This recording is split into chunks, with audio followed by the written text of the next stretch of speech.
Nakatakdang pumunta sa Visayas si Pangulong Aquino para sa paggunita ng unang anibersaryo ng Super Typhoon Yolanda. Bibisita siya sa Giwan sa Eastern Samar kung saan unang naglandfall ang super bagyo. Pero ang Tacloban na isa rin sa pinakanapuruhan at kung saan pinakamaraming namatay, hindi niya pupuntahan. Live mula sa Tacloban City, may report si Susan Enriquez. Susan?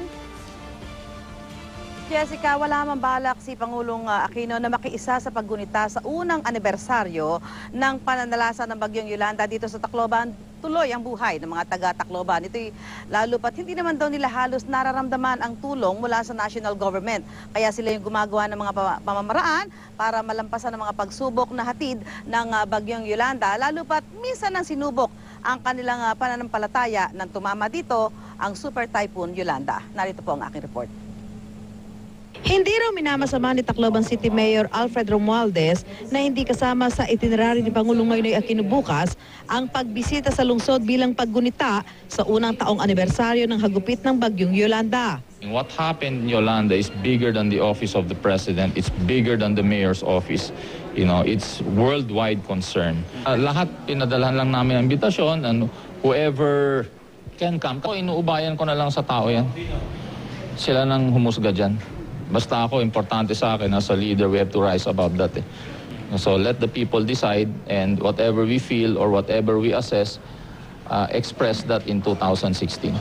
Pamangkin ni dating First Lady Imelda Marcos si Mayor Romualdez na noong isang taon ay nakairingan pa ni DILG Secretary Mar Rojas tungkol sa pagresponde ng gobyerno sa mga nasalanta sa Tacloban. Pero sabi ni Rojas, wag na raw lagyan ng malisya ang pagbisita nila ng Pangulo sa bayan ng Giwan at hindi sa Tacloban. Wala namang dapat na spin or interpretasyon dyan sa mga bagay na yan. Sabi ng palasyo, pinili ng Pangulo na magtungo sa Giwan Eastern Samar dahil dito unang naglandfall ang Super Bagyong Yolanda noong isang taon. Limitado raw ang oras ng pagbisita ng Pangulo dahil kailangan niya pang maghanda para sa magkasunod na APEC at ASEAN Summit kung saan iuulat daw niya ang mga nagawa ng gobyerno sa rehabilitasyon ng mga nasalantang lugar. Dumating man o hindi doon ang Pangulo, tuloy daw ang ikot ng mundo ng mga taga-Tacloban. Sabi ng mga nakaligtas, tila sinubok ang kanilang pananampalataya nang humahagupit ang Bagyong Yolanda. Tuwing naaalala ko po yung nangyari, hindi ko talaga nalilimutan. Pero dahil po sa Panginoon, kaya po buhay po kami. Buong pamilya ko po nasa classroom. Hindi ko talaga inaasahan na ganun kalakas. Sabi ng anak ko, nanay, parang katapusan na yata, sabi ko. Sabi ko sa kanya, huwag kang mag-alala dahil.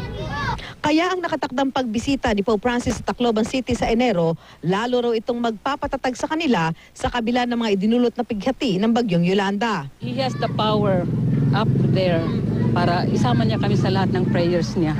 Gusto namin makita siya. Kung pwede, hawakan pa. We're very happy. We are very lucky. He'll be coming on January 17. Pero yun nga lang nakakalungkot. Siya happy at saka siya nakakalungkot dahil 8 hours lang. Yung bali projected na schedule. I hope he would extend a little bit. Puspusa naman ang paghahanda para sa pagdating ng Santo Papa. Kaya minamadali na ang pagpapagawa ng Pope Francis Complex kung saan ang Santo Papa ang magbebendisyon. Ang mga kinatawan ng Vatican na nagpunta sa Tacloban ang nagpursiging ipagawa ang Pope Francis Complex.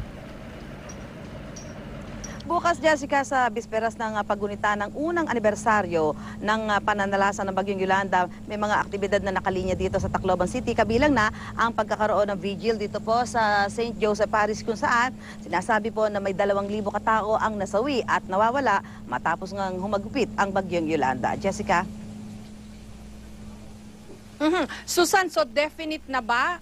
Inimbitahan ba kasi ng Tacloban si Pangulong Aquino at sinabing hindi na talaga pupunta ang Pangulo sa kanilang syudad kahit na unang anibersaryo ng Super Typhoon Yolanda sa Sabado?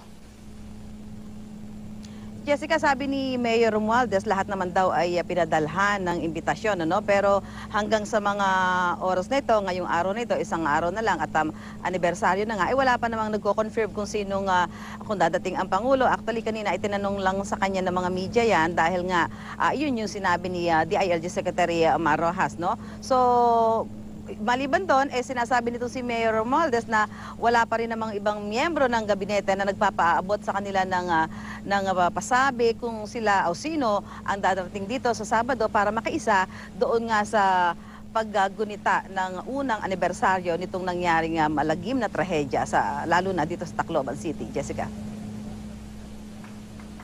Susan, bukod sa espekulasyon na may kinalaman sa politika itong nangyayari ngayon na hindi pupunta ang Pangulo sa Tacloban, may alam ba si Mayor Romualdez na ibang dahilan kung bakit parang ayaw sa kanilang pumunta ng mga national leader?